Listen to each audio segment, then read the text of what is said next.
Player France, application gratuite. Place maintenant à l'entretien de cette édition à suivre en Facebook Live.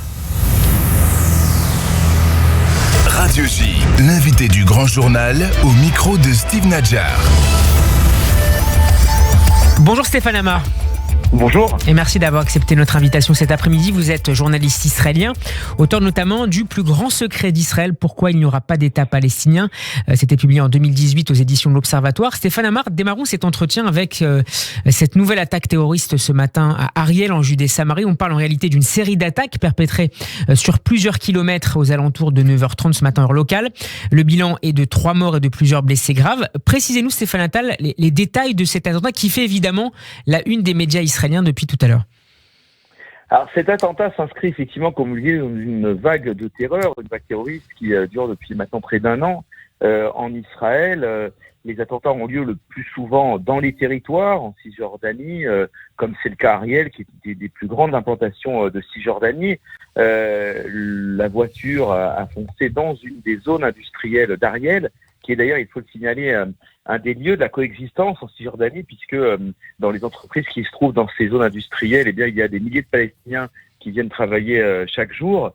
Personne ne voit pour l'instant comment enrayer cette vague de terreur, puisque ce sont des attentats comme celui de ce matin qui sont commis par des militants certainement rattachés à des mouvements islamistes, mais enfin tout un chacun, ce ne sont pas des groupes armés organisés, ce sont des Palestiniens lambda, et donc pour l'instant, eh bien, les forces de sécurité israéliennes ne parviennent pas à enrayer complètement cette vague d'attentats. Le terroriste palestinien âgé de 18 ans est originaire d'une ville près de Jenin. Stéphane Amar, malgré les opérations intensives menées ces derniers mois et ces dernières semaines dans la zone, notamment contre le groupe La Fosse aux Lions, est-ce que Jenin demeure toujours le bastion principal du terrorisme palestinien en Judée-Samarie ? Oui, c'est important parce qu'effectivement, cette vague d'attentats est assez localisée. Elle se trouve dans le nord de la Cisjordanie, autour des villes de Jenin, mais aussi de Naplouse, où se trouvent les fiefs du groupe armé que vous avez évoqué. Et donc, effectivement, des opérations de grande ampleur ont été menées contre les militants armés de ces groupes, dont beaucoup ont été tués par l'armée israélienne ces dernières semaines. Mais enfin, comme je vous le disais, ces groupes comptent aussi des centaines, des milliers de sympathisants, comme le jeune Palestinien de ce matin, qui peuvent agir à leur guise, comme bon leur semble. Et ça, c'était extrêmement difficile à contrôler. Alors certaines voix du monde sécuritaire regrettent en off dans les médias ces dernières heures que les forces israéliennes présentes sur place n'aient pas tiré tout de suite sur le terroriste au début de l'opération plutôt que de procéder à des tirs de sommation. C'est une question qui, selon vous, risque d'occuper les débats dans les prochaines heures, dans les prochains jours, notamment sous la pression d'Itamar Ben-Gvir qui en avait fait l'une de ses promesses de campagne.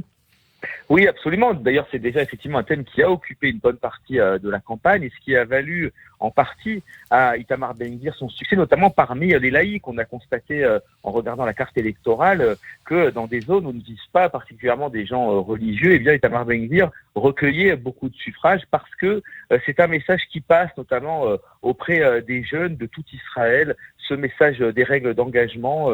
Beaucoup d'Israéliens considèrent eh bien, que l'armée et les forces de police sont entravées en quelque sorte, qu'elles ne peuvent pas lutter efficacement contre le terrorisme palestinien parce qu'elles n'ont pas le droit de tirer, parce qu'elles doivent respecter des règles de sommation. Et parfois, comme c'est le cas probablement ce matin, mais c'est arrivé également avec une jeune soldate le mois dernier à Jérusalem, eh bien ce sont les forces de sécurité qui sont tuées parce qu'elles n'ont pas pu ou n'ont pas eu le droit quelque part de riposter au bon moment. Et donc ça peut donner du crédit aux arguments avancés par Itamar Ben-Gvir ? Itamar Ben-Gvir a immédiatement réagi aujourd'hui après cet attentat. Il a effectivement indiqué qu'il allait faire voter un durcissement des lois d'engagement, des règles d'engagement, de façon à ce que les policiers et l'armée puissent ouvrir le feu beaucoup plus facilement, en respectant beaucoup moins de règles que c'est le cas actuellement. Et puis, c'est également un débat qui a eu en France, une des propositions d'Éric Zemmour. Il voudrait également que les forces de sécurité jouissent d'une présomption d'innocence et que même si elles ont été obligées de riposter à mauvais escient, elles ne soient pas condamnées. Alors, ces attaques interviennent alors que les députés prêtent serment dans les prochaines minutes à la Knesset, 2 semaines après les élections générales. On va y revenir dans un instant avec vous, Stéphane Amar. Mais dans quelle mesure l'enjeu sécuritaire pourrait constituer l'une des priorités du probable futur gouvernement Netanyahou, à côté des grandes réformes attendues dans le monde judiciaire? Vous savez, les marges de manœuvre sont quand même assez minces pour ce gouvernement, puisque c'est effectivement une coalition de droite religieuse, mais enfin elle s'inscrit dans un pays qui est pluriel, où il y a toutes sortes de tendances. Il y a aussi des institutions, il y a une Cour suprême, il y a un commissaire du gouvernement. Donc la marge de Benyamin Netanyahou ne sera pas aussi large qu'on veut bien le dire. Cela dit, effectivement, s'il y a bien un domaine sur lequel le gouvernement israélien peut agir, c'est le domaine de la sécurité. On se souvient en 2002 des grandes opérations menées par Ariel Sharon en pleine intifada pour rétablir la sécurité des Israéliens. Eh bien, ça avait réussi. Ariel Sharon et l'armée israélienne avaient réussi à combattre le terrorisme palestinien, à faire cesser quasiment les attentats sans une seule négociation, mais simplement par des incursions quotidiennes dans les territoires palestiniens, de jour, de nuit, etc. Donc on peut s'attendre effectivement à ce que le gouvernement israélien aille dans ce sens. Et dans ce cas-là, il aurait les coups des franges, puisqu'il y a un réel consensus en Israël sur ces questions, sur la manière avec laquelle il faut répondre aux terroristes palestiniens, c'est-à-dire la manière forte, en tout cas, ce que les Israéliens ressentent dans leur ensemble. À ce propos, où en sont, Stéphane Amar, les négociations en cours pour la distribution des portefeuilles? Je pense en particulier au portefeuille de la défense et de la sécurité intérieure. C'est beaucoup plus compliqué que prévu. On s'attendait à ce que le gouvernement soit formé en une semaine, puisque ce n'est pas toujours le cas. La coalition s'était déjà mis d'accord en quelque sorte avant l'élection. Ben Gvir, Netanyahou, Smotrich, les partis religieux avaient fait campagne ensemble et avaient indiqué à leurs électeurs qu'ils feraient un gouvernement ensemble en cas de victoire. Donc on s'attendait à ce que les négociations aillent très vite. Benyamin Netanyahou a même parlé d'un gouvernement sous une semaine. Or, on voit que c'est beaucoup plus compliqué que prévu. Pourquoi ? Parce que, d'une part, Smotrich réclame le ministère de la Défense. Il faut rappeler que Smotrich n'a pas fait son service militaire, donc il y a beaucoup de résistance à ce niveau-là, également à cause de son orientation de droite religieuse nationaliste. Aryeh Deri, qui est un repris de justice, qui a fait de la prison le président du Chasse, convoite le poste de ministère des Finances, et ça aussi, ça fait grincer les dents, évidemment, en Israël. Donc, eh bien, Benyamin Netanyahou doit arbitrer et cela pourrait prendre encore plusieurs jours, voire plusieurs semaines.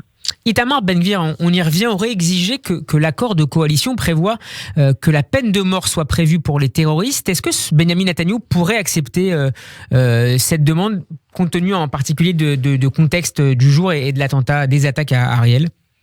Alors encore une fois, ça ne dépend pas de Benyamin Netanyahou. Benyamin Netanyahou peut encourager cette mesure, il peut aider à faire porter cette mesure devant le Parlement, inciter son parti, le Likoud, à la voter, mais ça se heurterait ensuite évidemment à la Cour suprême, au système juridique israélien qui a, et c'est normal, son mot à dire. Même si Stéphane Amar, une loi pourrait être votée justement pour bloquer, si le besoin s'en faisait sentir du côté des députés, tout arrêt de la Cour suprême. Alors c'est ce que j'allais vous dire. En toile de fond, si vous voulez, de tout cela, il y a le rôle de la Cour suprême. C'était également un des thèmes de campagne. C'est un thème extrêmement important, à la fois pour Ben Gvir, pour Smotrich et pour une partie du Likoud. C'est le pouvoir de la Cour suprême. La Cour suprême a-t-elle trop de pouvoir ? Faut-il limiter ce pouvoir ? Comment limiter ce pouvoir ? C'est un vieux débat en Israël. Et effectivement, Itamar Ben Gvir prépare également une loi qui viserait à contourner d'une certaine manière la Cour suprême, ou en tout cas à ne pas lui laisser le dernier mot, et à laisser plutôt le dernier mot à l'exécutif. C'est un débat qui est ouvert, qui est extrêmement important en Israël. Vous savez qu'Israël n'a pas de constitution, et donc la Cour suprême joue un rôle central beaucoup plus important, par exemple, que le Conseil constitutionnel en France, surtout depuis les grandes lois des années 90 menées par Aaron Barak, et cette puissance de la Cour suprême déplaît à une bonne partie de la droite. Et effectivement, Ben Gvir a aussi été élu pour limiter ce pouvoir. Mais encore une fois, Israël est une démocratie vivante et ces lois provoqueront sûrement des débats extrêmement houleux. Et on ne sait pas à l'heure actuelle si elles peuvent être votées et ensuite appliquées. Merci beaucoup Stéphane Amar d'avoir été avec nous. Je rappelle que vous êtes journaliste israélien et que vous êtes l'auteur notamment du plus grand secret d'Israël, pourquoi il n'y aura pas d'État palestinien, livre publié en 2018 aux éditions de l'Observatoire. Et votre interview est à retrouver évidemment sur notre site en podcast radioj.fr. Bon après-midi à vous et à très bientôt sur Radio J. Merci, au revoir.